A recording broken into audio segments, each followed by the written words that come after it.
Welcome back to my TNPSC updates. Channel now வங்கியில் கணக்கு உள்ளவர்களுக்கு திடீர் மாற்றம். முன் வெளியான முக்கிய அறிவிப்பு. வங்கியில கணக்கு உள்ள அனைவருக்குமே பார்த்தீங்கன்னா இது அனைத்து வங்கிக்குமே பொருந்தும் ஒரு முக்கியமான அவசர அறிவிப்பு வெளியாயிருக்கு. அதாவது 3 வகையான வங்கி கணக்குகள் முடக்கப் போறதா ஒரு தகவல் வெளியாயிருக்கு. இது ஜனவரி 1ஆம் தேதி முதலே அமலுக்கும் வந்துட்டதா சொல்றாங்க. சோ யாருக்கு எந்த வகையான பேங்க் அக்கவுண்ட்ல வங்கி கணக்கு க்ளோஸ் ஆக போகுது அண்ட் எதனால அப்படின்ற அனைத்து தகவலையும் தெரிஞ்சுக்க வீடியோ கொஞ்சம் கூட ஸ்கிப் பண்ணாம முழுக்க பாருங்க. அப்பதான் என்ன சொல்றோம் அப்படின்னா மறக்காம ஒரு லைக் பட்டனை தட்டி விட்டுருங்க. ஆல்ரெடி பார்த்துட்டு இருக்க வியூவர்ஸ் நம்ம சேனல்ல போடக்கூடிய வீடியோ ஹெல்ப்ஃபுல்லா இருக்கு அப்படின்னு நினைச்சீங்கன்னா கமெண்ட் பாக்ஸ்ல ஹாய்ன்னு சொல்லிட்டு போங்க. இப்ப வாங்க வீடியோக்குள்ள போயிடலாம். நம்ம இந்தியால இருக்க அனைத்து வங்குக்குமே ஹெட்ன்னு சொல்லக்கூடிய ரிசர்வ் பேங்க் ஆஃப் இந்தியா என்ற ஆர்பிஐ தான் இப்போ ஒரு முக்கிய அறிவிப்பை வெளியிட்டு இருக்காங்க. அதாவது நாடு முழுவதுமே 3 வகையான வங்கி கணக்குகள் முடக்க இருக்கிறதாக தகவல் வெளியாகி இருக்கு. இப்ப இருக்க காலகட்டத்துல எல்லாமே ஆன்லைன் மையம் ஆயிடுச்சு. சோ அதனால யார்கிட்டயுமே இப்ப வங்கி கணக்கு அப்படின்றது இல்லாம இருக்கிறவங்க ஒருத்தர் கூட இருக்க மாட்டாங்க. அப்படி இருந்தாலுமே ரொம்ப குறைவு அப்படின்னு தான் சொல்லணும்.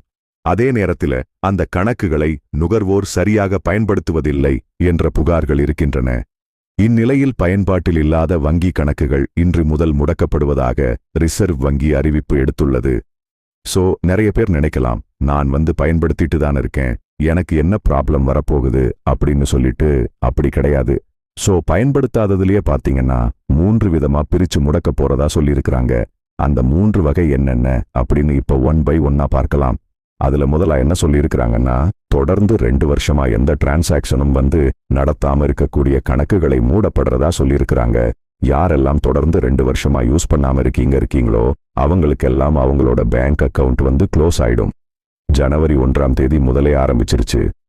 இரண்டாவதா பாத்தீங்கன்னா 12 மாதங்கள் எவ்வித பரிவர்த்தனைகளும் செய்யப்படாத கணக்குகள் செயலற்ற கணக்குகள் ஆகும். இவையும் முடக்கிரணும் அப்படின்னு சொல்லியிருக்கிறாங்க. க்ளோஸ் பண்ணிருங்க அந்த அக்கவுண்ட்ஸையும். சோ யாரெல்லாம் 12 மாசமா அதாவது 1 வருஷமா யூஸ் பண்ணாம இருக்கீங்களோ எந்த டிரான்சாக்சனும் நடத்தாம, சோ அதையும் க்ளோஸ் பண்ண சொல்லி ஆர்பிஐ சொல்லியிருக்கிறாங்க. இதை நீங்க மறுபடியும் ஓபன் பண்ணணும் அப்படின்னு நினைச்சீங்கன்னா பிரான்ச் விசிட் பண்ணி நீங்க அதை பத்தின தகவலை கேட்டு தெரிஞ்சுக்கலாம் அப்படின்றதையும் சொல்லியிருக்கிறாங்க. அண்ட் மூன்றாவதா பாத்தீங்கன்னா ரொம்பவே இம்பார்ட்டன்டான விஷயம். அதாவது நிறைய பேர் பேங்க் அக்கவுண்ட் வச்சிருப்போம், ஆனா அதுல ஒரு டிரான்சாக்சன் அப்பப்ப நடத்திட்டே இருப்போம். ஜீரோ பேலன்ஸ்லயே ஒரு சில பேர் நபர்கள் வச்சு அப்பப்ப செக் பண்றது இந்த மாதிரி எல்லாம் இருக்கும். சோ இந்த மாதிரியான ஜீரோ பேலன்ஸ் அக்கவுண்ட் இருக்கிறதையும் க்ளோஸ் பண்ணிடுங்க அப்படின்னு ஆர்பிஐ அனைத்து வங்கிக்குமே ஒரு உத்தரவை சொல்லியிருக்கிறாங்க.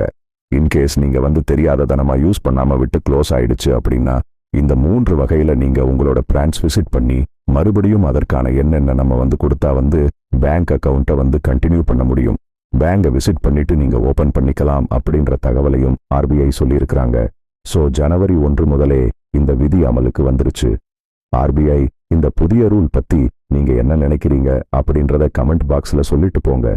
கண்டிப்பா இந்த அறிவிப்பு உங்களுக்கு பயனுள்ளதா இருந்திருக்கும் அப்படின்னு சொல்லி நம்புறேன். மேலும் இது போல கவர்மெண்ட் அறிவிக்கிற அனைத்து உண்மை அப்டேட்களையும் உடனுக்குடனே நீங்க தெரிஞ்சுக்கணும் அப்படின்னு நினைச்சீங்கன்னா மறக்காம நம்ம சேனலை சப்ஸ்கிரைப் பண்ணிக்கோங்க. அப்படியே இந்த வீடியோ பிடிச்சிருந்தா மறக்காம ஒரு லைக் பட்டனையும் தட்டி விட்டுருங்க. வேணுங்கிறவங்களுக்கும் ஷேர் பண்ணுங்க. அது மூலமா அவங்களும் பயன்பெறட்டும். அண்ட் தேங்க்யூ ஃபார் வாட்சிங்.